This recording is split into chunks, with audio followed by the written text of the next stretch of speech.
अस्सलाम वालेकुम। आज हम डिस्कस करेंगे जो हमारा कंट्रोलिंग का जो जी डिपार्टमेंट है उसके जो बेसिक कंपोनेंट्स हैं और उन बेसिक कंपोनेंट्स का जो इंटरलिंक है आपका प्रोडक्शन के साथ, आपका प्रोडक्शन प्लानिंग के साथ और आपका फाइनेंशियल अकाउंटिंग के साथ। तो एक चीज़ ये है कि जैसे कि कुछ ऐसे टॉपिक्स हैं जो आपके प्रोडक्शन में और प्लांट मेंटेनेंस में दोनों में इस्तेमाल किए जाते हैं। जैसे कि आपके पास आता है ये मटेरियल मास्टर, ठीक है, आपके पास बिल्स ऑफ मटेरियल, आपका वर्क सेंटर। तो ये आपका जी प्रोडक्शन में बिल्कुल। इस्तेमाल किया जाता है। जी आपका मटेरियल मैनेज में सॉरी मटेरियल मास्टर तो आपका एमएम में भी इस्तेमाल किया जाता है, ठीक है। जो bill of material, work centre, ये जी दोनों में इस्तेमाल किया जाते हैं प्रोडक्शन में और आपका प्लांट मेंटेनेंस में, ठीक है। प्लांट मेंटेनेंस के जो तीन सबसे बड़े सेगमेंट हैं, जो डिपार्टमेंट्स हैं, जो आप इसके कंपोनेंट्स कह सकते हैं, management of technical objects, maintenance process and preventive maintenance, ठीक है। तो इसमें जो इम्पोर्टेंट है आपका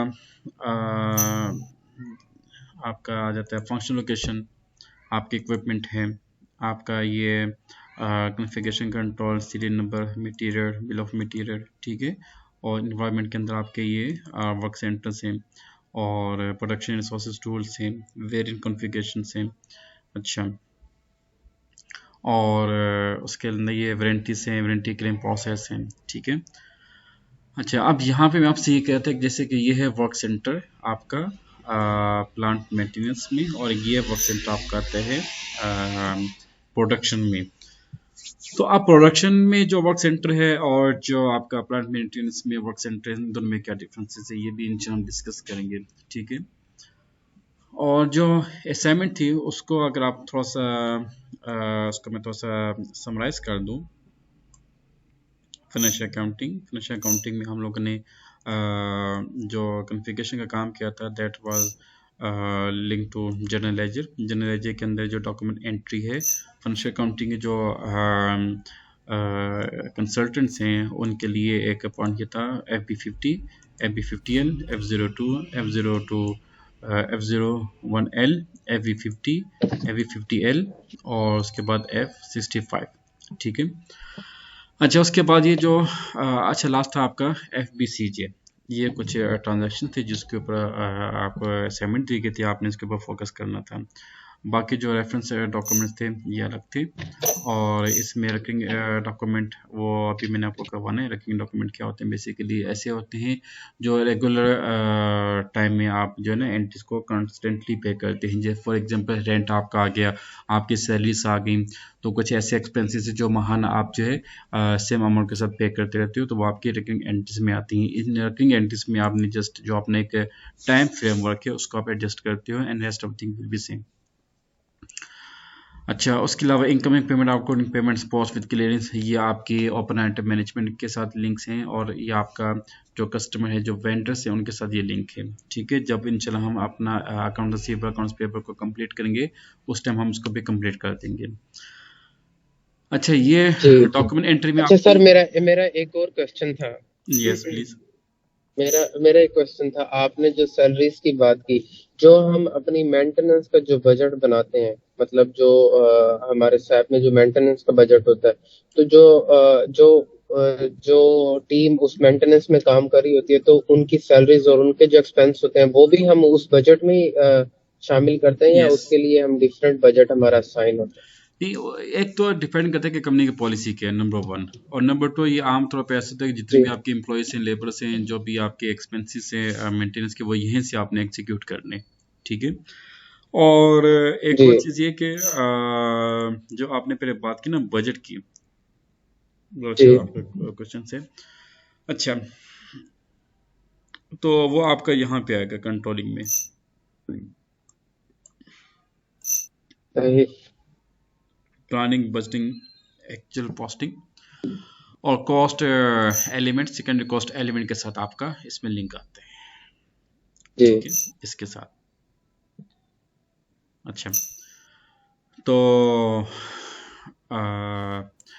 डॉक्यूमेंट एंट्री में आप बेसिकली तमाम जो डॉक्यूमेंट्स है उसकी जो एग्जीक्यूशन है वो आप डॉक्यूमेंट एंट्री से परफॉर्म करते हैं। अच्छा, उसके बाद डॉक्यूमेंट के अंदर ये होता है कि जो भी आपके एग्जीक्यूटेड डॉक्यूमेंट्स हैं आप उनको चेक कर सकते हो, उनको चेंज कर सकते हो, उनका डिस्प्ले लेके आ सकते हो। ठीक है, आप उनकी जो पार्क डॉक्यूमेंट्स है उसको आप चेंज कर सकते हो, राइट। जी जी और जितने भी आपके पास रेफरेंस डॉक्यूमेंट्स हैं, रेकरिंग डॉक्यूमेंट्स हैं, आप इसको भी चेंज कर सकते हैं। ये देखिए डॉक्यूमेंट के अंदर आपका कोई भी क्रिएट का ऑप्शन नहीं है, जस्ट चेंज या डिस्प्ले का या डिलीट का ऑप्शन है। ठीक है, डॉक्यूमेंट के अंदर। अच्छा, उसके बाद आपका था अकाउंट। अकाउंट बेसिकली ये रिपोर्ट्स के लिए इस्तेमाल किया जाता है। ठीक है, जो भी आपने जी ट्रांजैक्शन पोस्ट किए हैं, चाहे फाइनेंशियल अकाउंटिंग में होता है कि तमाम डिपार्टमेंट्स की जो ट्रांजैक्शन है उसमें पोस्ट की जाती है। जैसे कि अभी आपने कहा कि सर हम मेंटेनेंस के एक अलग वो बजट बनाते हैं। ठीक है, और बजट के बाद क्या होता जी है, जी देखो अभी 2024 की बात है, आपने 2024 का बजट जो है जी वो आपने स्टार्टिंग ऑफ ईयर या before starting of the year आप उसको मेंटेन करते हो। ठीक है, उसके बाद जो है ना आप बिल्कुल उसको ऐसे ही एलोकेट जी करते हो, भाई ये हमारा 2024 का बजट है, ये इतना पैसा ये हमने अपने इस ईयर के लिए मुख्तस कर दिया। ठीक है, एलोकेट कर दिया, राइट। फिर at the end of month क्या होता है कि जो आपका बजट था, जो आपकी एक्चुअल ट्रांजेक्शन से आप दोनों का कंपेयर करते हो, राइट। उसमें ये जी देखा जाता है कि जो जी आपने बजट मुख्तस किया था मेंटेनेंस के लिए और जो एक्चुअल आपकी ट्रांजेक्शन हुई मेंटेनेंस में, दोनों में क्या डिफरेंस आया है। ठीक है, और फिर आप ये चेक करते हैं कि भाई इसमें कोई जी ऐसा एक्सपेंस तो नहीं जो आपने एक्स्ट्रा उसमें डाल दी है। ठीक है, अब फॉर एग्जांपल के आपको पता है ये जो इंजीनियरिंग से जो आपकी ऑयल एंड गैस की, पेट्रोलियम की जो भी कंपनीज हैं, ये इंजन्स के ऊपर डिपेंड करती हैं। और वो देखते हैं भाई आपने एक साइट लिया, उस पर आपने काफ़ी लेबर भी लगा दी, हाई मतलब कि हैवी मशीनरी आपने इसमें लगा दी, तो पता चला भाई इसके अंदर तो कुछ है भी नहीं है। ठीक है, तो जी बस वहां से क्या हुआ, पानी निकल आए, बस कैसे भी होते हैं। ठीक है, पाकिस्तान में एक मतलब के कंपनी है जो माशरे से काफ़ी जी ऐसी जगह की निशानदेही करती है। और पाकिस्तान में आपको पता है कि माशरे से सोने के जखायर भी निकले, तांबा भी निकला है, कोयला भी निकला है, पानी भी निकला है, गैस भी निकले, ऑयल भी यहाँ पे जी निकले। ठीक है, तो जी जहाँ पे निकलते हैं उधर कोई मतलब किस तरह के है नहीं, बस ये अलग मैटर के अल्लाह माफ करे, पॉलिटिकल अलग मैटर है। तो ये होता है कि आपने एक हैवी इन्वेस्टमेंट लगा दी, आपने एक हैवी मशीनरी लगा दी, आपने एक मतलब के लेबर वहाँ पे इंगेज कर दी, लेकिन वहाँ से आपको कोई बेनिफिट नहीं मिला, राइट। आपकी जो बजट था वो आपने मतलब कि वहाँ पे लगा दी, तो आपका एक लॉस हुआ, राइट। तो ये तमाम चीज़ें देखना पड़ती हैं और उसके मुताबिक ये देखते हैं कि भाई जो सर्वे है वो कितना इफेक्टिव है। ये तमाम चीज़ें मैनेजरी लेवल के ऊपर आती हैं। ठीक है, एक और चीज़ सबसे टेक्निकल जी स्टडी के अंदर जो सबसे मेरा जो प्राइम ऑब्जेक्टिव है, बीइंग एसीपी कंसल्टेंट, आपकी जो मैनेजमेंट की जो वो है ना, मैनेजमेंट की जो एक्टिविटीज है आप उसमें इन्वॉल्व नहीं हो सकते, ऐसे ही। और जो आपकी मैनेजमेंट की एक्टिविटीज हैं वो टॉप प्रायोरिटीज के ऊपर आती हैं। जी बिल्कुल ऐसे ही ये थोड़ा सा है कॉन्फ्लिक्ट है कि एमएम जो है ना, फॉर एग्जांपल के एसएपी पीएम प्लान मेंटेनेंस का जो स्पेशल कंसल्टेंट है, उसका काम ये होगा कि एसईपी मॉड्यूल को इंडस्ट्री के अंदर इम्प्लीमेंट करना। ठीक है, अब लेट्स से जी कि योर जी सर manager and your manager of repairing and maintenance and repairing. ठीक है, आप मैनेजर के पोस्ट पे हो, आपका काम क्या होगा, एक तो आपने जो एससीपी की जो कॉन्फ़िगरेशन है, जो इम्प्लीमेंटेशन है, आपने उसको भी सुपरवाइज करने। सेकंड, जो आपके डिपार्टमेंट की जो ट्रांजैक्शंस हैं आपने उसकी सुपरविजन भी करनी है। ये थोड़ा सा टेक्निकल पॉइंट आपने क्लियर करने कि जो हमने सिर्फ यहाँ पे ये नहीं देखने के भाई हम बस यहाँ पे एससीपी को इम्प्लीमेंट करके निपटा दिया, no this is not enough. अगर इस तरह के एक्टिविटीज करनी हो तो बिलीव मी, मेरे लिए सिर्फ एक माह की बात है, एक माह के अंदर मैं कंसल्टिंग का जो भी करिकुलम है वो मैं आपको कंप्लीट करवा दूं। जी लेकिन वो जी देखो उसका कोई फायदा नहीं, क्योंकि आपने मतलब कि एक चीज को इम्प्लीमेंट करना है। ठीक है, तो वो एक अलग मैटर है।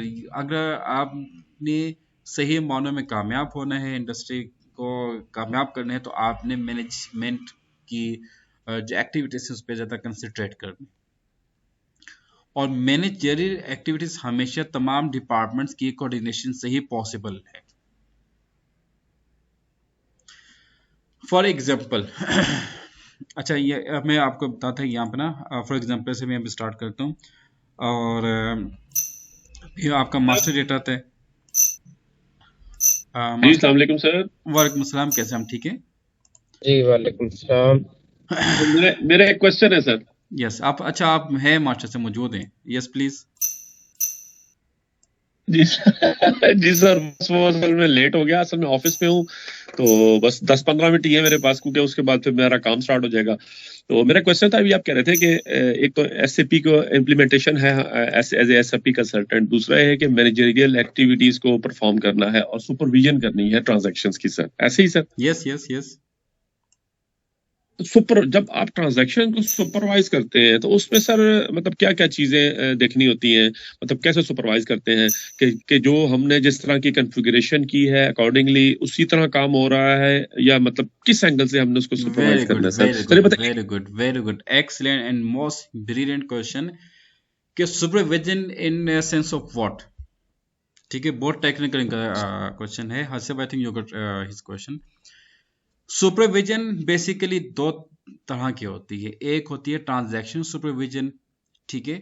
एक होती है आपकी टेक्निकल सुपरविजन।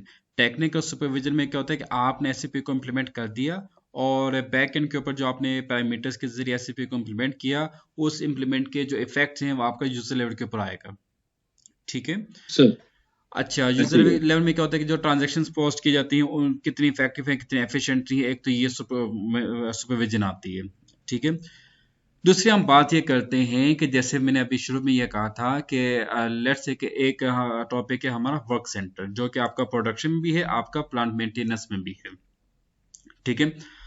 अब यहाँ पे ना दो तरह के कंसल्टेंट्स मौजूद है। एक फाइनेंशियल अकाउंटिंग एक्सपर्ट है, एक प्लांट मेंटेनेंस एक्सपर्ट इधर बैठे हुए अभी राइट नाउ, ठीक है। फाइनेंशियल अकाउंटेंट वालों ने तो ये जैसे कि अभी मैंने आपसे कहा कि फाइनेंशियल अकाउंटिंग के जो कंसल्टेंट है उनका काम ये होगा कि जीएल के जीएल में जो एक्टिविटीज हैं डॉक्यूमेंट एंट्रीज की, इनको परफॉर्म करने का हमने बैक एंड के ऊपर कॉन्फ़िगरेशन का काम किया, ठीक है। अच्छा, अब फिर एक और यहाँ पे क्वेश्चन ये आता है कि सर जो उसमें एक्सपेंसेस आते हैं, जो बजट हम बनाते हैं मेंटेनेंस एक एम्प्लॉयज़ की, तो वो भी हमने यहाँ से पे करना, हमने बोला उसको भी हम यहाँ से पे करते हैं। अच्छा, अब क्या होता है फाइनेंस कंसल्टेंट का काम यहाँ तक क्लियर। फाइनेंस मैनेजर का काम ये होगा कि उसने ये चेक करने की जो फाइनेंशियल अकाउंटिंग कंसल्टेंट एससीपी को इम्प्लीमेंट किया कि क्या एंट्रीज या एक्टिविटीज ट्रांजैक्शन एफिशिएंट यहाँ पे पोस्ट हुई है या नहीं। एक तो ये उसने सुपरविजन करनी है, ठीक है। सेकंड ये सुपरविजन करनी है कि भाई हमारे पास जो एम्प्लॉयज हैं, एम्प्लॉयज कहाँ पे होते हैं? प्रोडक्शन में। प्रोडक्शन में कहाँ पे हैं? वर्क सेंटर्स में, ठीक है। यानी कि सेकंड आपने ये सुपरविजन करनी है कि जो हमारे एम्प्लॉयज हैं प्रोडक्शन के कितने सेगमेंट्स हैं, कितने शॉप फ्लोर्स हैं, और कितने हमारे पास वर्क सेंटर्स हैं, और कितने हमारी लेबर मशीनरी टूल्स इस्तेमाल हो रहे हैं। एक तो ये सुपरविजन करनी है। सेकंड सुपरविजन ये करनी है कि वही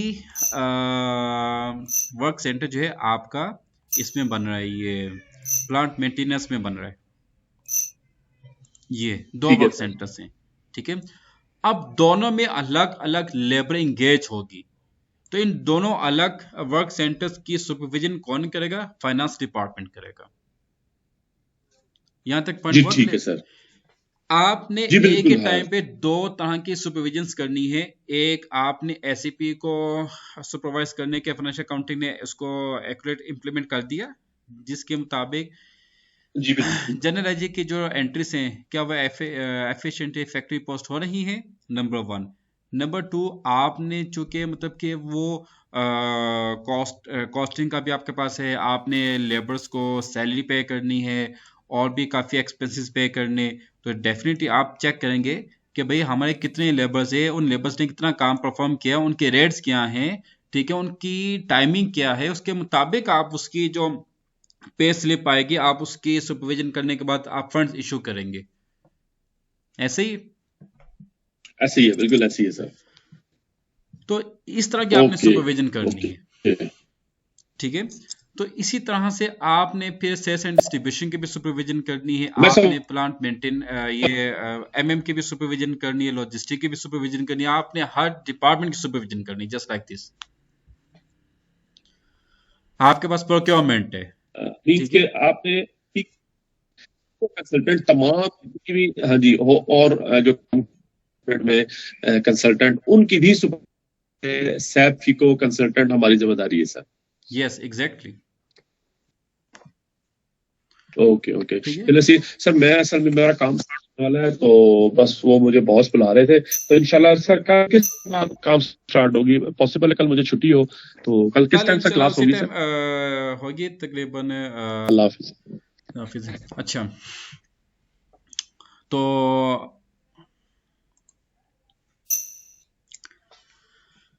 अच्छा हम बात कर रहे थे ये डॉक्यूमेंट एंट्री भी कंप्लीट हो गया, डॉक्यूमेंट अकाउंट और ये मास्टर डेटा स्टैटिकल जी की सर। फिगर्स भी है, मतलब कि हम चेक करते हैं, ये भी आपकी बेसिकली आती है जो है आपका जो आपकी प्लानिंग के लिए इस्तेमाल किया जाता है, ठीक है। फिर इसके बाद रिपोर्टिंग है, इंफॉर्मेशन सिस्टम, ये सब के सब आपकी रिपोर्टिंग्स हैं, तमाम चीज़ें।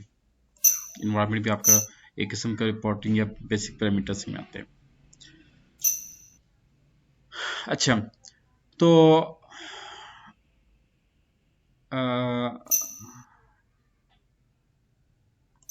यहाँ तक हुआ क्लियर, ये जीएल यहाँ तक क्लियर? जी सर। जी सर। अच्छा, उसके बाद हमने फोकस किया था कॉस्ट एलिमेंट और कॉस्ट सेंटर में। कॉस्ट एलिमेंट के अंदर हमने क्रिएट किए थे primary cost elements and secondary cost element. तो प्राइमरी कॉस्ट एलिमेंट्स वो होते हैं जो आपके जीएल के ऊपर बेस करते हैं, जो एक्चुअल ट्रांजैक्शन के ऊपर बेस करते हैं। सेकेंडरी कॉस्ट एलिमेंट वो होते हैं जो बजटिंग के लिए और प्लानिंग के लिए आप इस्तेमाल करते हो, ठीक है, उसको हम सेकेंडरी कॉस्ट एलिमेंट्स कहते हैं। फिर हमने काम किया था कॉस्ट सेंटर्स के ऊपर। कॉस्ट सेंटर बेसिकली आपके डिपार्टमेंट्स कहलाते हैं, ठीक है। और फिर उसके बाद हमने डिस्कस किया था एक्टिविटी टाइप। एक्टिविटी टाइप में बेसिकली होती है कि जो आपकी डिफरेंट कॉस्ट सेंटर्स हैं। फॉर एग्जांपल कि आप अभी जैसे मैंने आपसे बात की कि हमारे पास दो तरह के वर्क सेंटर्स हैं, एक प्रोडक्शन में, एक मेंटेनेंस में है। अब प्रोडक्शन में भी आपके लेबर इन्वॉल्व है और प्लांट मेंटेनेंस में भी आपके लेबर इन्वॉल्व है, ठीक है। आपने दोनों की जो एक्टिविटीज हैं उन दोनों को असाइन करना है, उनकी जो रेट्स हैं आपने उनको असाइन करना है, उसको कैलकुलेट करके, ठीक है। फिर आपने उस लेबर को प्रॉपर असाइन करना है, ठीक है। तो मेंटेनेंस में आमतौर पर एक टर्म यूज करते हैं टास्क लिस्ट, ऐसे ही जी हसन, बिल्कुल। ठीक है। जी जी सर, बिल्कुल ऐसे टास्क लिस्ट।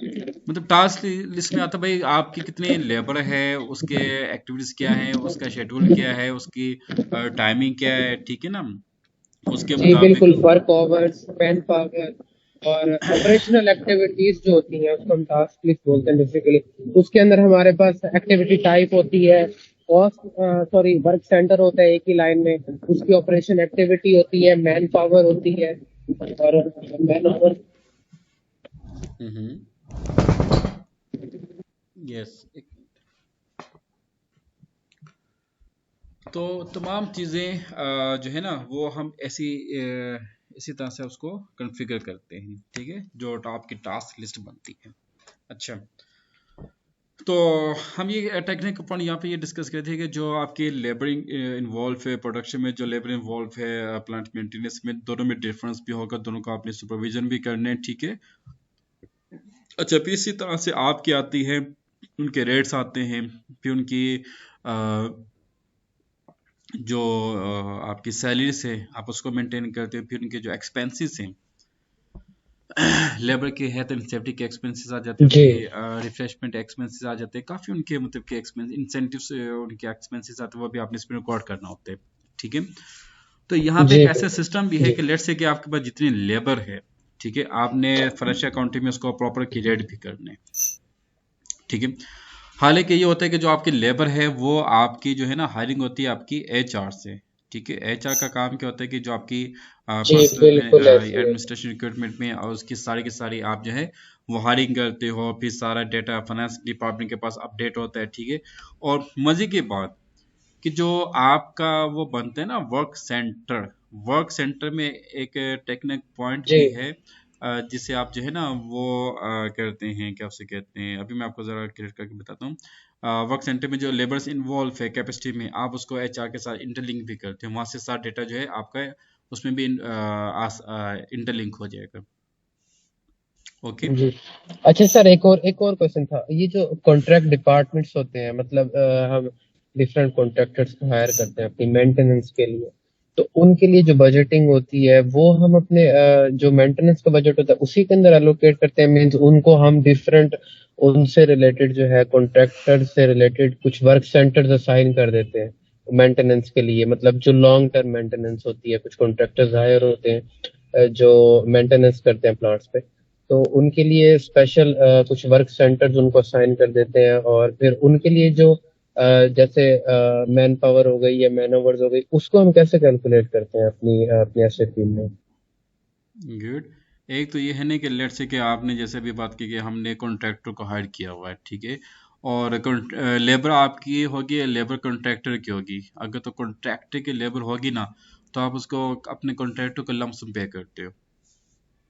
जी बिल्कुल ऐसे ही है। अब जैसे हमारे पास है हमने लॉन्ग टर्म कॉन्ट्रैक्टर्स कुछ हायर किए हुए हैं, तो हम्म उनके लिए उस कॉन्ट्रैक्ट में ये है कि मैन पावर सब जो है वो कॉन्ट्रैक्टर प्रोवाइड करेगा, और जो हम्म इक्विपमेंट्स यूज होंगे, जो हैवी इक्विपमेंट्स यूज होंगे, वो भी कॉन्ट्रैक्टर्स जो है वो जी जी। हमें प्रोवाइड करेंगे।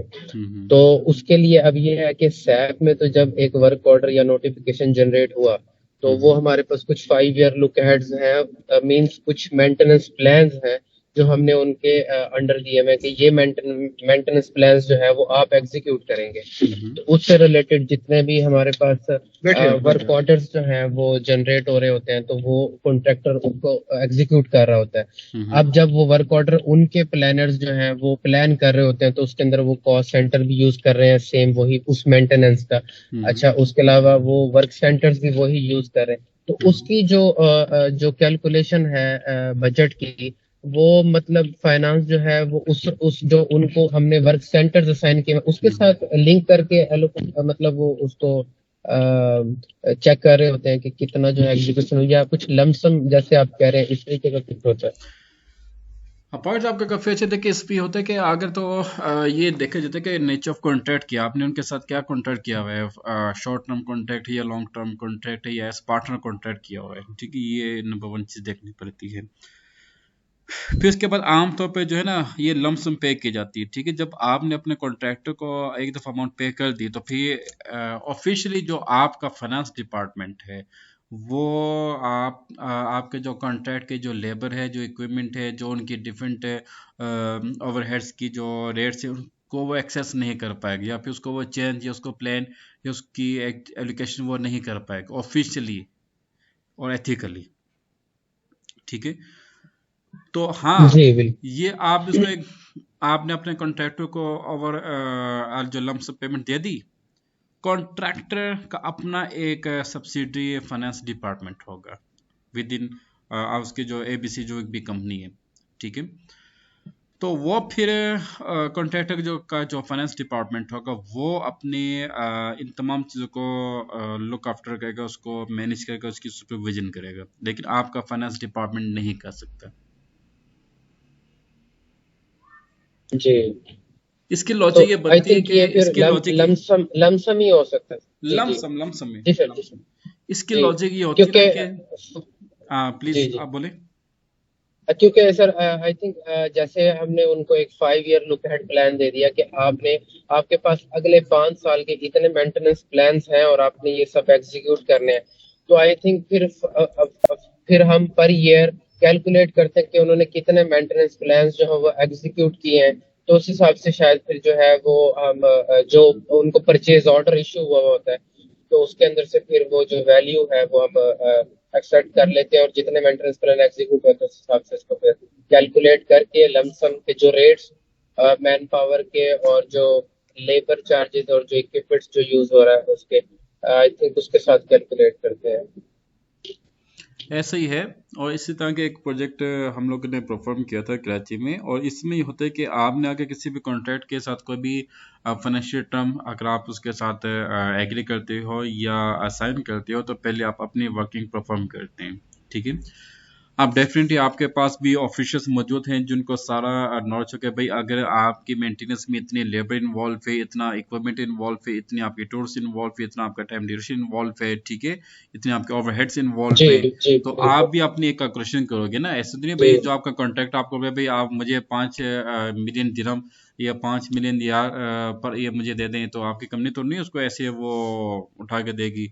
वो भी जरा जी पहले वर्किंग एग्जैक्टली करेगी। ऐसे ही होता है जी। आप पहले खुद भी वर्किंग करो कि भाई ये अगर टूल्स अगर हम यूज़ करते हैं, तो आप एक प्लानिंग या आपकी जो भी बजटिंग है आप पहले खुद उसको बना के ना फिर आप उसके हैंड ओवर करते हैं। ठीक है, जी जी बिल्कुल। अच्छा। अब यहाँ पे ना मैं एक वर्क सेंटर क्रिएट करने लगा हूँ प्रोडक्शन डिपार्टमेंट में। ठीक है, फिर मैं वर्क सेंटर क्रिएट करूँगा आपका प्लांट मेंटेनेंस में, फिर दोनों में डिफरेंस देखेंगे, डिफरेंस किस चीज़ का होता है। अच्छा, प्लांट है हमारा अभी जो हम PLB1, वर्क सेंटर क्रिएट कर रहे हैं वो प्रोडक्शन का कर रहे हैं। प्रोडक्शन का कर रहे हैं। जी ठीक है। ठीक है, क्योंकि एक्चुअली लास्ट डे ना एक पाकिस्तान में एक ऐसा फिनोमिना हुआ। एक इंडस्ट्री है, जी काफ़ी बड़ी इंडस्ट्री है, लाइसेंस जी इंडस्ट्री है। उस पे उसमें ना SAP कंसल्टेंट ने अपना SAP की एक्टिविटीज़ को परफॉर्म कर दिया। अब कुछ बेसिक पैरामीटर्स थे जो उसने लॉन्च करने थे, उसने लॉन्च कर दिए। सेकेंड, आपको पता है कि जो हायर मैनेजमेंट उस डिपार्टमेंट के जो हायर मैनेजमेंट थी, head of department you can say, जी उसने जी ये समझे कि ये बेसिक पैरामीटर्स कंसल्टेंट इंप्लीमेंट कर देगा। कंसल्टेंट ने ये समझा ठीक है। कि मैं इसको अभी बैकएंड पे कॉन्फ़िगर कर दूंगा, इसको जो पैरामीटर्स होंगे वो हेड ऑफ डिपार्टमेंट जो है वो इसको फिलअप कर देगा, इसको एग्जीक्यूट हाँ कर देगा। ठीक, ठीक और है। दोनों ही ने नहीं किए और कंपनी को ठीक ठाक लॉस हो गया। ओहो। ठीक है, हम्म, तो जी बात का ये भी होता ना कि पाकिस्तान में ऐसा भी फिनोमिना आपको देखने को मिलेगा कि बोले कि भाई ये हम ये काम क्यों करें। ठीक है, ऐसे ही है तो बिल्कुल जी। वही होता है भाई, हमें जो डिपार्टमेंट जो हमारा काम है बस हमने उससे आगे पीछे नहीं जी मूव जो करना, हमने बस टास्क हाँ साइन किया है बस वही करें। बस वही कर ले। और दूसरा ये होता है कि हमेशा कभी भी दूसरे के ऊपर डिपेंडेंट हम बिल्कुल। करते हैं, भाई चलो वो काम कर देगा, ये वो कर देगा, वो कर देगा। ठीक है, जी जी तो इस वजह से मैं चाहता कि जो ट्रेनिंग है इसमें मतलब कि आप लोग जो है ना हर एक टेक्निकल चीज़ के ऊपर आपकी फुली कमांड होनी चाहिए। जी। अच्छा, अब हम पहले क्रिएट करेंगे work centre in production department. Plant हमारा कौन सा था? PLD1, PLB1 क्या था? PL, एक मिनट, BBP, एक मिनट, PLP1। मुझे भी इसका कोड याद नहीं है, let me check.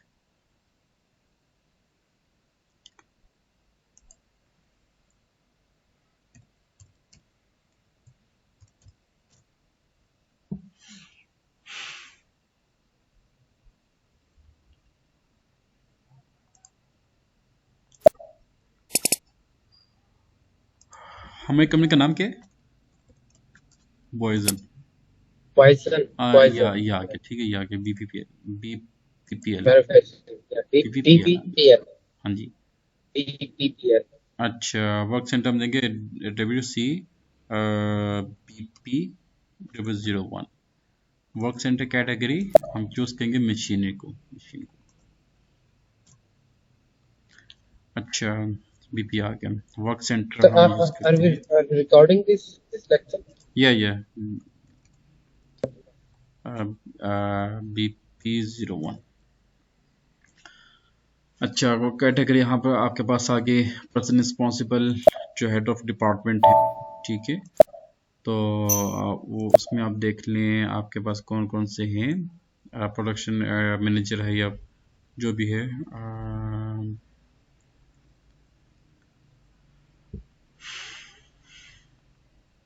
Person responsible, लेकिन डिफाइन के ऊपर आ जाते हैं।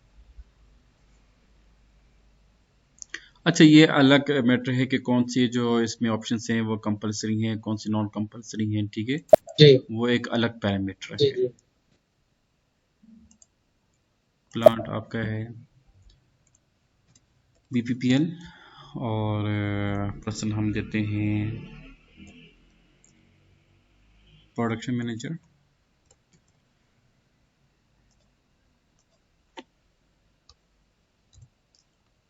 Production manager BP01 control S.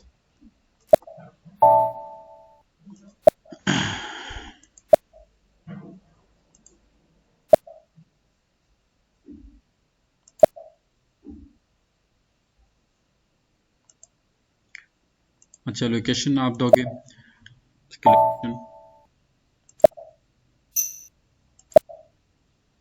Location I think जो उसकी प्लांट लोकेशन थी वो हमने डिफाइन नहीं की। BPPL लोकेशन आपकी लास्ट में आनी चाहिए, लोकेशन बहुत ज़्यादा मैटर करती है। और हमारी कंपनी कहाँ पे थी, हम तमाम में करते हैं, ठीक है। तमाम। पॉइजन,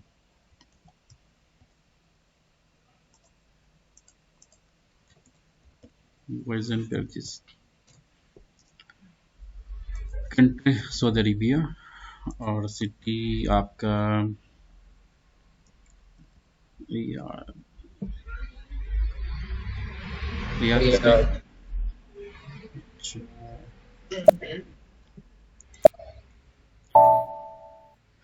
डेटा सेव्ड और एप्लीकेशन का कोड दिया था हमने। जरूर जरूर। अच्छा, एक मिनट, असाइनमेंट डिस्ट्रिक्ट जर्नल। अच्छा, ये चेक करते हैं ज़रा कि देखो यहाँ पे आ गया आपका, ठीक है। लोकेशन यूजेज, यहाँ पे आप एक बताते हैं कि जो आपके डिफरेंसेस हैं उसमें जो वर्क सेंटर होगा आपका मेंटेनेंस में, उसमें आप करेंगे ओनली मेंटेनेंस, और जो यहाँ पे होगा art task list type production में, ठीक है। अच्छा, उसके जी बाद जी आपका जी आ जाएगा बिल्कुल सर, ये हम यूज करते रहे यूजेज 0304, बट उसका आइडिया नहीं नो कि आज प्रॉब्लम। क्या है। मतलब जब आप कोई वर्क सेंटर सर्च कर रहे होते हैं या इवन कोई कोई भी ट्रांजेक्शन, सपोज कोई इंडिविजुअल कोई मटेरियल खो रहे होते हैं या कुछ कोई इक्विपमेंट खो रहे होते हैं, तो उसमें भी कभी ऑप्शन आता है फर्स्ट विंडो हेडर डाटा में कि यस यस, आपकी वर्क सेंटर क्या है, यूजेज क्या है और प्लांट कौन सा है। प्लांट के साथ एग्जैक्टली। बेसिकली यूजेज का ऑप्शन भी आ रहा था जो फिर हमें फिल करना है। हाँ हाँ, देखो हसीब, आई थिंक मैंने सर थर्ड या फोर्थ लेक्चर में आप सबसे एक बात ये की थी कि इसकी जो बेसिक लॉजिक अगर आपको होगी ना क्लियर, बिलीव में जी आप एससीपी के मास्टर बन जाओगे। एससीपी एंड प्लस आपकी जो अच्छा जेडीसी, इस पे भी आप एक्सपर्ट हो जाएंगे, बस क्या बेसिक इसकी जो लॉजिक है, जी ठीक है। अच्छा, यहाँ पे हम यूज करेंगे नॉर्मल प्रोडक्शन वैल्यूज। अच्छा, उसके बाद आप आ जाओ डिफॉल्ट में। कंट्रोल की आपके पास दो तरह की आती है, ठीक है। एक आपके पास आती है PM01, जो कि आपकी प्लांट मेंटेनेंस में आती है।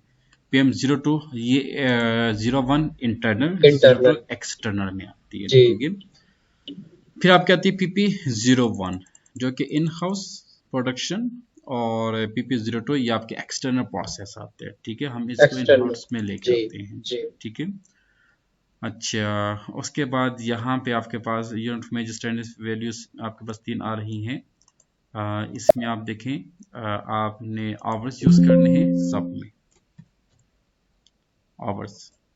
ठीक है, जो भी आपका मतलब कि जी बेसिक इंटरनेट जो है ना वो आवर एक स्टैंडर्ड है। जी बिल्कुल ऐसे ही है। आप जी कोई भी यूज कर मतलब कोई भी आप यूज कर सकते हो मेजरमेंट स्टैंडर्ड वैल्यूज के लिए।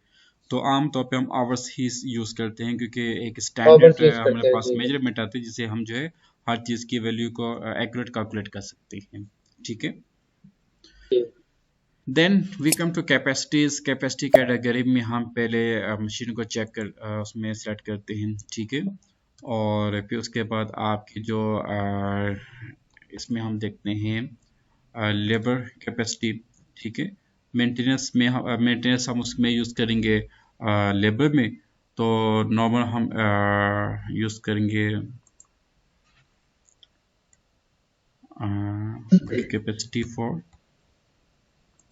BP01 क्योंकि ये आमतौर पे अच्छा। फिर प्रेरणा ग्रुप इसमें आपका आ जाएगा 001। प्रेरणा ग्रुप भी आप बैकएंड के ऊपर क्रिएट कर सकते हैं। और यूनिट हम इसमें आवर यूज़ करेंगे।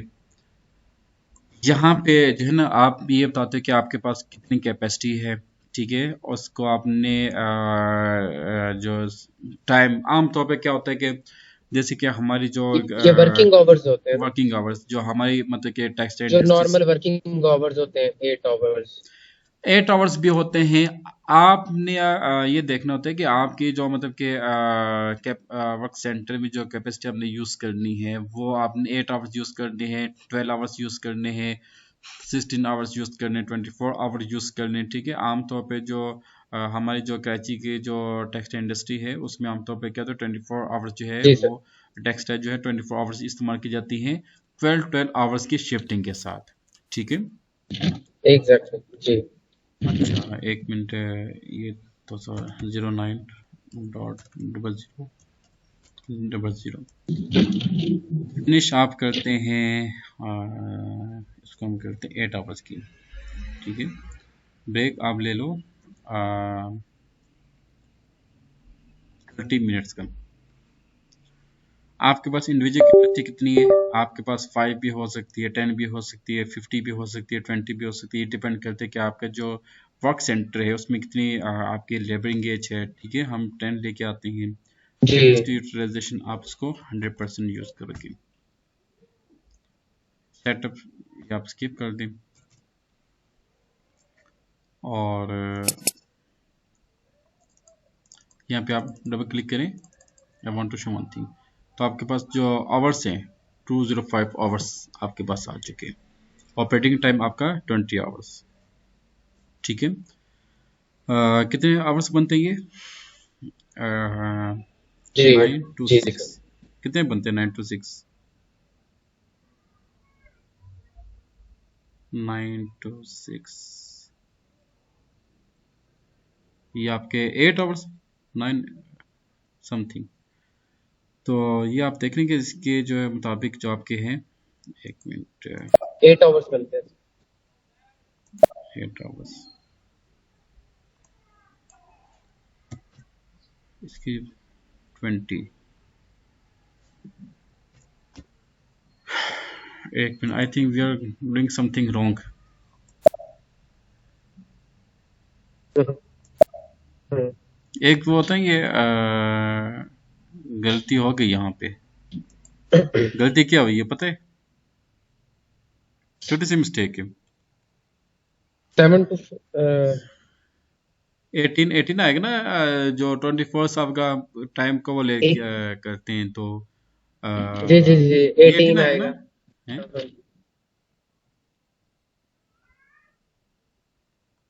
देखिए छोटी सी गलती हो जाती है अक्सर है। अच्छा अब ठीक हो गया। जी अब ठीक है। ठीक है, हम ये कितनी टाइम बड़ी जोन मिस्टेक हमने करने जा रहे थे, हम 24 और कितनी आवर बड़ी हम यहाँ पे डाल मिस्टेक दिए करने उसमें। जा रहे थे। ठीक है, जी सर। तो 10 ये लें। आप देखें यहाँ पे 205 कहाँ पे आपके ये आवर्स। जी ठीक है, बिल्कुल तो इस तरह की काफी मिस्टेक्स आती ठीक है। हो। तो अच्छा ये अल्हम्दुलिल्लाह हो गया। अल्हम्दुलिल्लाह। और उसके बाद शेड्यूलिंग पे हम लोग आते हैं। ठीक है, कैपेसिटी कैटेगरी आपका आ जाएगा मशीन। अब यहाँ पे एक टेक्निकल चीज है, एग्जीक्यूशन टाइम। देखिए हमारे पास ना तीन तरह जी की वो है, एक सेटअप फार्मूला जो मशीनरी जो हम सेटअप करते हैं, ठीक है। जी अच्छा, उसमें आ जाता है SAP001, ठीक है, setup time. Processing formula machine time, processing आपकी मशीन के ऊपर होगी ना, और ये मशीन टाइम आपके पास ये है। इसको कैलकुलेट सर कहाँ पे करते हैं? ये जब हम अपने वर्क ऑर्डर्स को जो है वो क्लोज करते हैं प्लान वर्सेस एक्चुअल में, हाँ तो वहां पे ये कैलकुलेट करता है कि आपके नॉर्मल आवर्स, सपोज एक एग्जीक्यूशन, एक जॉब की एग्जीक्यूशन के लिए आपको 8 आवर्स आपने प्लान किए, बट जो एक्चुअल में जो एग्जीक्यूशन है वो 16 आवर्स की हुई, तो मींस 8 आवर्स जो है वो वेरिएंस है, तो उस हिसाब से नहीं फिर नहीं उसकी नहीं, कॉस्ट ऐसे कैलकुलेशन। नहीं, ऐसे में आपको कुछ अच्छा एक मिनट, ये लेबर, जी अच्छा एंटर। अच्छा अभी आप अपने प्लीज क्वेश्चन रिपीट कीजिएगा कि आपका ये है कि जो सर। आप वर्क सेंटर बनाते हैं 8 आवर्स का, ठीक है, जी और जो एक्चुअली जी आती है वो 16 आवर्स की, यू मीन दिस? जी एक्चुअल, जी जी अच्छा, बिल्कुल। देखो इसमें ऐसा होता है कि लेट से कि एक आपका जो वर्क सेंटर बना, ठीक है। जी वर्क सेंटर का मतलब क्या है, वैसे जरा बताएं, वर्क सेंटर का क्या क्या इसका लॉजिक, इसको जरा डिफाइन करें, आपको खुद इसके अंदर एक आंसर मिल जाएगा। वर्क सेंटर क्या होता है बेसिकली? सर वर्क सेंटर जिसमें मतलब वर्क सेंटर का मीन्स ये है कि जो एक्टिविटीज जिस वर्क के अंदर वर्क सेंटर्स में हमने परफॉर्म करनी है, सपोज जो लेबर परफॉर्म करेगी जो जॉब, मीन्स अगर किसी ने मैकेनिकल ने कोई जॉब परफॉर्म करनी है तो उसका जो भी वर्क सेंटर होगा, मैकेनिकल का या इंस्ट्रूमेंट ने कोई जॉब परफॉर्म करनी है तो उनका जो भी हमने जो वर्क सेंटर डिफाइन किया होगा, तो एरिया आपके भाई ने जो काम करने किस प्रॉपर प्लेस में करने जो भी है, ठीक है। वर्क जी सेंटर जी में इसमें या तो आपने डिसाइड करने के कि आवर्स कितने हैं, 8 आवर हैं, 16 आवर्स हैं, 12 आवर्स हैं, 24 आवर्स हैं, ठीक है। वर्क स्ट्रक्चर आपने खुद उसका जो है ना स्ट्रक्चर डिजाइन करना होता है कि कितने आवर्स का है, ठीक है। एक लेबर से आप कितना काम ले सकते हैं? मैक्सिमम 12 आवर्स मैक्सिमम, ठीक है। अगर आपकी डिफरेंट, अगर आपकी लेट से के आपकी जो ऑपरेटिंग टाइम है, मशीनिंग के जो ऑपरेटिंग टाइम है 16 आवर्स है, आप उसके मैक्सिमम जो है वर्क सेंटर्स बना लें, आप डिफरेंट उसके शेड्यूल के मुताबिक उसकी वर्क सेंटर बना सकते हैं। अच्छा, उसके बाद हम आते हैं कॉस्टिंग। कॉस्टिंग में सबसे पहले तो आपने यहाँ पे जो कॉस्ट सेंटर डिफाइन किया है आप वो असाइन करेंगे। कंट्रोलिंग एरिया आपका जाएगा BP01। यहाँ पे देखें production department, shop floor department, ठीक है, ये शॉप फ्लोर डिपार्टमेंट। अब यहाँ पे क्या होता है, मिस्टेक आमतौर पे क्या की जाती है कि जो प्रोडक्शन का जो है कॉस्ट सेंटर वही हम उठा के लेके जाते हैं उसमें मेंटेनेंस में, ठीक है। और जो सबनिंग का है उसको हम मेंटेनेंस में ले आते हैं, या जो मेंटेनेंस का है वो जी हम उठा के प्रोडक्शन में लेके आ जाते हैं। ये भी काफ़ी इसमें जो है ना वो चीज़ें जो हैं वो मिक्सअप हो जाती हैं। शॉप फ्लोर है तो शॉप फ्लोर का हमने इसको डिसाइड किया, ठीक है। अब एक्टिविटी टाइप्स यहाँ पे हमने कैलकुलेट करनी है। जैसे कि आपके पास सेटअप की आप अलग एक्टिविटी बनाएंगे, मशीनरी के आप अलग एक्टिविटीज बनाएंगे, लेबर की आप अलग एक्टिविटीज बनाएंगे, ठीक है। फिर हम उनके यूनिट्स असाइन करेंगे, फिर फार्मूला लगाएंगे, फिर उन एक्टिविटीज के अंदर जो है ना फिर सॉरी उन एक्टिविटीज को आपने इसको सेंटर के साथ प्रॉपर असाइन भी करना है, और उनके साथ जो रेट्स हैं वो भी हमने उसमें एडजस्ट करने, फिक्स रेट और जी वेरिएबल रेट। अच्छा, we जी don't have any activity type for this, now we just calculate activity types।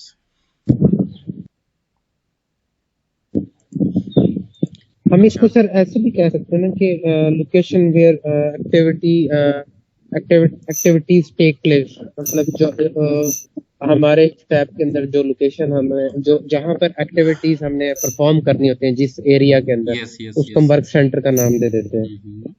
Good. अच्छा, मास्टर डेटा इसमें आ गया, कॉस्ट एलिमेंट, ये एक्टिविटी टाइप्स आपके आ गई, ठीक है। इंडिविजुअल प्रोसेसिंग और KL01 ACT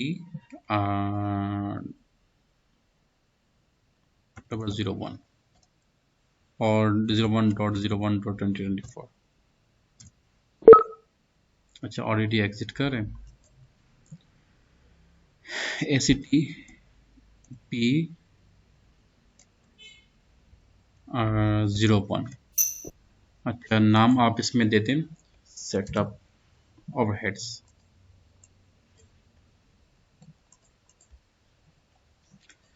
यूनिट आवर्स, ठीक है, बैक पे हमने आवर्स लिखा हुआ है। कॉस्ट सेंटर कैटेगरी प्रोडक्शन, ठीक है।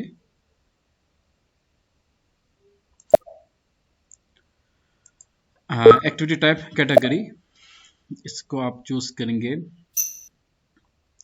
Manual entry, manual allocation. अच्छा, एलोकेशन कॉस्ट एलिमेंट, यहाँ पे जो है आपका सेकेंडरी कॉस्ट एलिमेंट वो लिख किया जाएगा। तो यहाँ पे अच्छा, अब हमने 3 जो है ना वो बनाने हैं, सेकेंडरी कॉस्ट एलिमेंट्स बनाने हैं, जबकि हमारे पास एक ही है। अच्छा, अब ये देखें चीजें कैसे इंटरलिंक की जा रही है।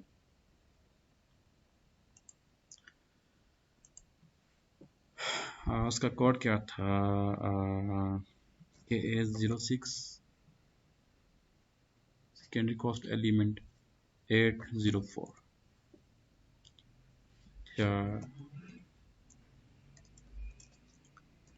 सेटअप कॉस्ट, सेटअप ओवरहेड्स, यहाँ पे आप लिख दें क्या उसे कहते हैं, shop floor 1।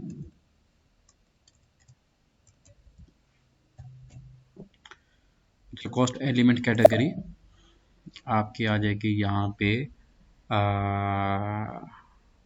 Internet activity allocation, ठीक है। अच्छा, इंडिकेटर्स, और यहाँ पे कॉस्ट सेंटर आप देंगे, कौन सा कॉस्ट सेंटर होगा, शॉप फ्लोर, ठीक है, ये याद रखिएगा, इसको आपने सेव कर दिया। 03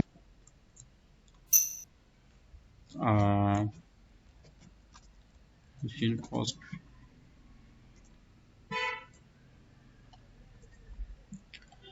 machine cost overhead 43, और यहाँ पे आप जो है इसकी सेट करेंगे आपका ये cost center 04 labour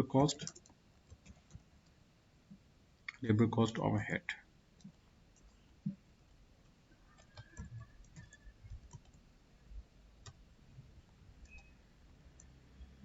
43।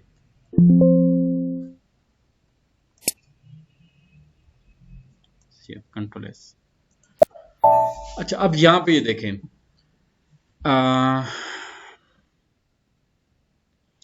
We are creating work center. अब वर्क सेंटर के लिए हमें क्या चाहिए, activity types. So we create activity types. अब एक्टिविटी टाइप्स को कंप्लीट करने के लिए हमें क्या चाहिए, कॉस्ट एलिमेंट्स, ठीक है। So we just we now created cost elements. अब ये लिंक समझ आ रहा है आपको? जी जी बिल्कुल सर। और ये अच्छा, ये कहाँ पे यूज हो रहा है, प्रोडक्शन डिपार्टमेंट में, प्रोडक्शन में, ठीक है। तो ये एक्चुअल काम किसका है, कंट्रोलिंग का काम है। और यही वर्क सेंटर आपने प्लांट मेंटेनेंस में भी बनाना है। तो अब आपको आई थिंक इसकी लॉजिक समझ आ रही होगी कि मैं किस चीज पे ज्यादा आपको वो फोकस करवा रहा हूँ। अच्छा, अब यहाँ पे आप इसको ओपन करें, ये देखें, ये आ गया हमारे पास सेटअप कॉस्ट, ये ले, ठीक है। जी, प्राइस इंडिकेटर आप इसके साथ कर दें automatic based on activity, yes activity के ऊपर हम बेस करवाएंगे इसकी। अच्छा अब आप इसको सेव कर दें।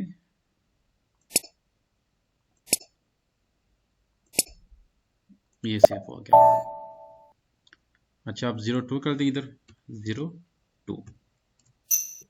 यहाँ पे आपकी कौन सी आएगी,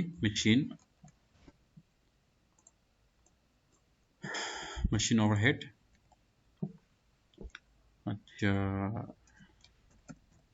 शॉप फ्लोर 1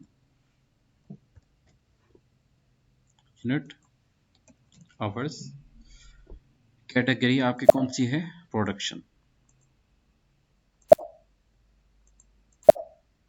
मैनुअली आपके पास आ जाएगा, ये सेकेंडरी कॉस्ट एलिमेंट से, ठीक है। मशीन कॉस्ट और प्राइस इंडिकेटर आपकी आ जाएगी 1। सेव। Now 3 labour.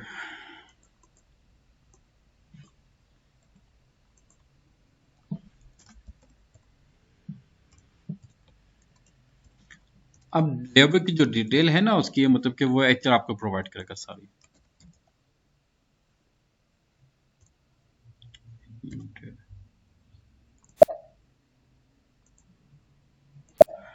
और ये आपका जाएगा 1 लेबर आपके जाएगी इसमें। अच्छा ये फॉर एलोकेशन है, control S. We have created 3 cost elements with the help of 3 secondary cost. We have created 3 activity types with the help of 3 cost. We have created 3 activity types with the help of 3 secondary cost elements. Okay, understood? Ji sir बिल्कुल। अच्छा अब यहाँ से आप इसको open करें, ये क्या देखिए अभी यहाँ पे ओपन वो हमने बनाए ना एक्टिविटी टाइप्स हम बनाए थे, लेकिन वो यहाँ पे शो नहीं हो रही। No activity assigned to cost center. अच्छा ये एरर देखिए, not activity assigned to cost center, ठीक है, वो आपको एरर दे रहा है। जनन जी यहाँ पे आ जाए जरा। अब आपने क्या करना है, assign activity types to cost center. Okay ये प्लीज इसको नोट कीजिए। टी कोड है KP26 26 है, ये 22 है, 26 आ गई। अब इसमें आपने वर्जन भी आपने मेंटेन किया होगा गालबन, वो हमने लास्ट टाइम मेंटेन किया था वर्जन को भी, फ्रॉम पीरियड 01 to 12 ईयर 2024। ये 01 to 12 means 12 months. Yes 12 month, यानी कि जो हमारी एक्टिविटीज जो है ना, जो स्टैंडर्ड टाइम पीरियड होगा वो 1 जनवरी से लेके दिसंबर तक होगा 2024 दिसंबर। ओके हाँ जी ठीक है। अच्छा और इसमें जो आपकी एक्टिविटीज हैं कॉस्ट सेंटर है,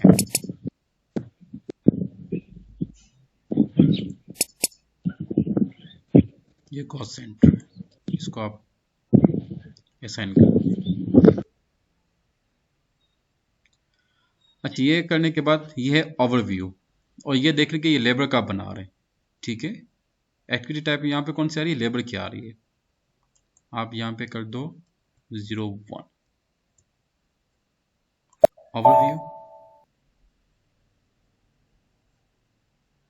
ये क्या चीज है, type F for cost centre. एक मिनट, F form based free type F। अच्छा फॉर्म बेस, यस ये कि यहाँ पे इशू ये आ रहा है। अच्छा यहाँ पे ये देखें वो कह रहा है कि कॉस्ट सेंटर जो है ना हमारा, उसमें कैटेगरी F हमने चूज किया है, जो कि 1 जो है वो अलाउड है। अब हमें कॉस्ट सेंटर को चेक करना इस एक्टिविटी टाइप में। वेरी गुड शाबाश। Cost center.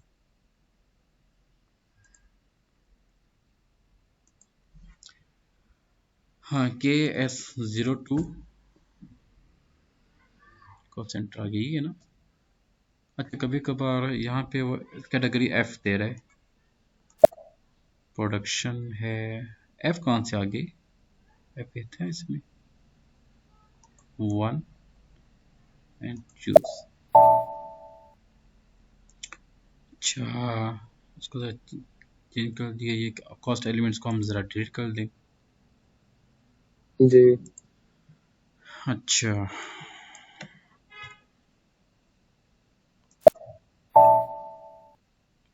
ओके, इसको फिर सेम। /n KP26।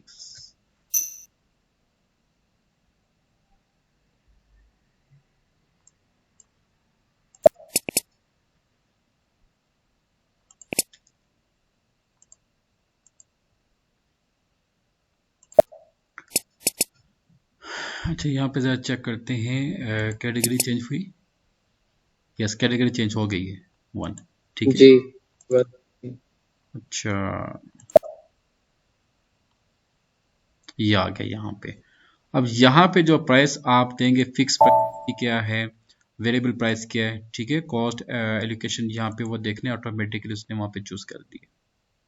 जी ये हम किसका बना रहे हैं? एक्टिविटी टाइप 03, और इसमें ये कौन सा आपका है?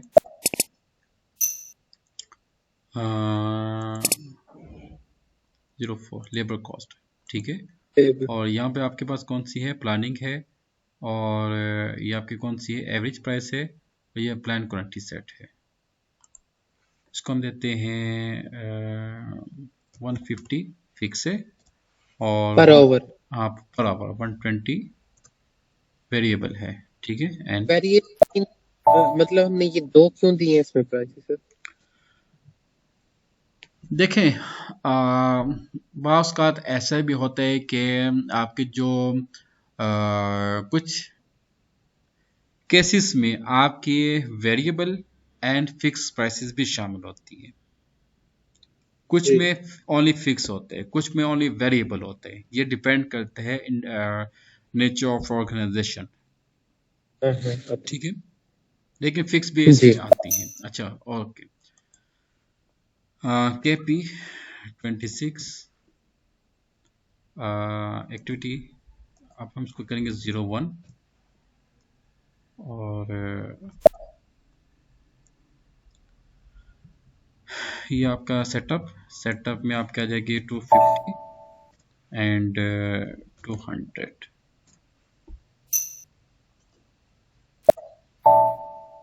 और उसके बाद आप आ जाए activity type 02।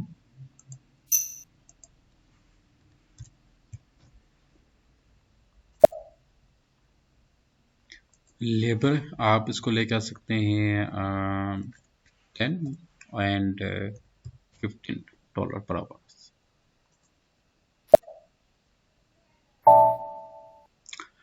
Okay,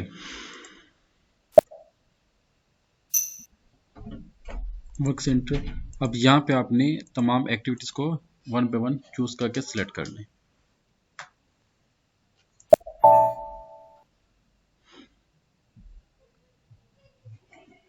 I think we have to refresh work center again.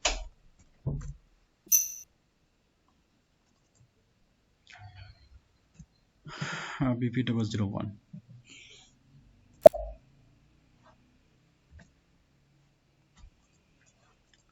Person responsible आपका आ गया। लोकेशन आप टॉप लिस्ट करेंगे, आपके पास आउट होनी चाहिए।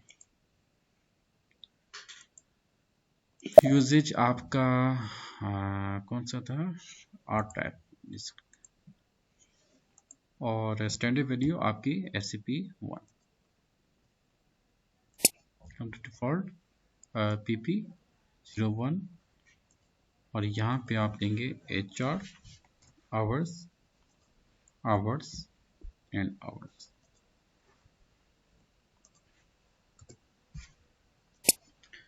Capacities 001, enter. यहाँ पे आपके पास आ जाएगी कैपेसिटी फॉर PP01 HR और 9 एक मिनट। अच्छा, और ये आपका था writing time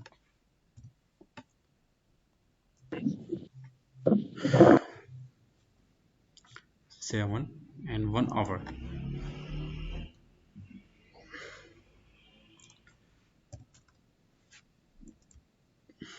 Oh sorry, again mistake।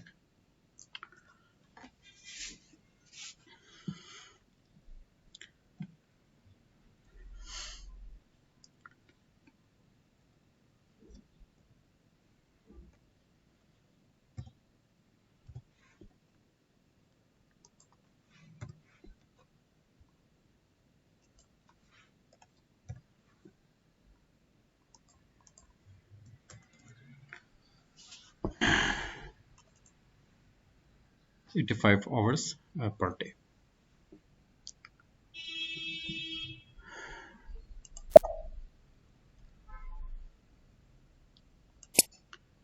अच्छा, शेड्यूलिंग में आप आ जाए 001 एंड सेटअप SAP 001। ये आपका सेटअप का है और ये आपका मशीन का है, ये आपका लेबर का है 03। कॉस्टिंग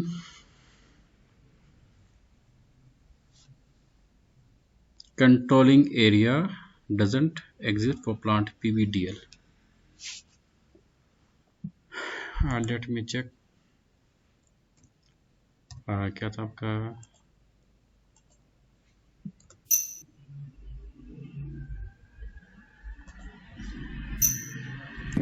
अच्छा, ये क्या है? Controlling area doesn't exist for plant PVDL। not send customizing for controlling maintain controlling area।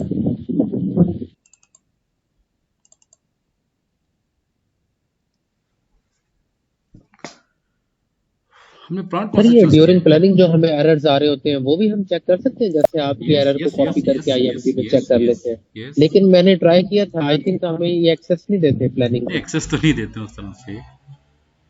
हाँ, ये नहीं चेक कर सकते हम। मुझे हाँ। काफी एरर्स आ रहे होते हैं वर्क ऑर्डर रिलीजिंग के वक्त, कॉस्टिंग के स्पेशली काफी एरर्स आते हैं। जब मैं एक वर्क ऑर्डर को रिलीज करने के बाद दोबारा उसके अंदर कोई एक्टिविटी या टास्क लिस्ट को ऐड करता हूँ या अपडेट करता हूँ या उसके आवर्स को ऐड करता हूँ, तो जब उसको मैं सेव करता हूँ तो वो एरर देता है, एरर कैलकुलेटिंग कॉस्ट, और फिर आगे कुछ कोड आ रहा है।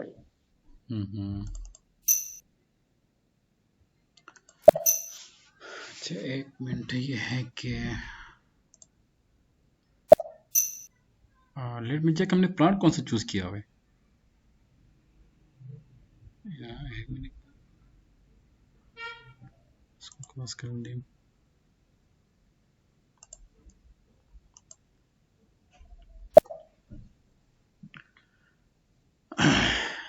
इसमें छोटी सी मिस्टेक की वजह से ना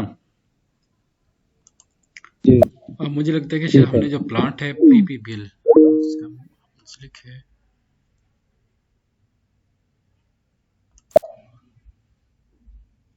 PPBL।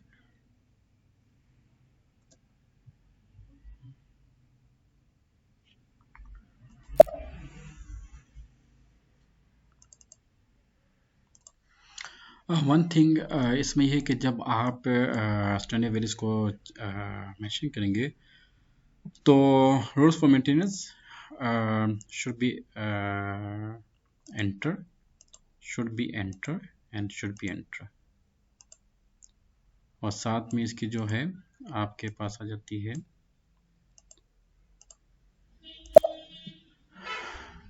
ये आप इसको स्किप कर देंगे डिफॉल्ट वैल्यूज PP01, और इसके जो यूनिट से HR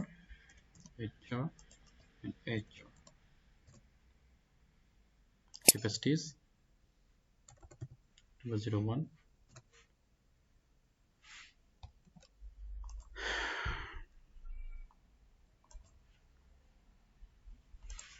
001 hours and 9, 18, 30.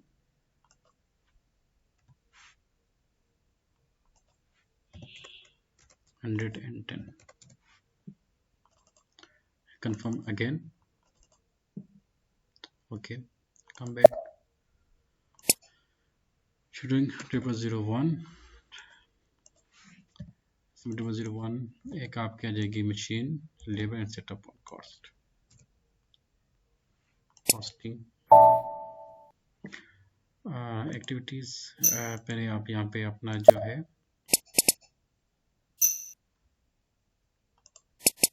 Cost centre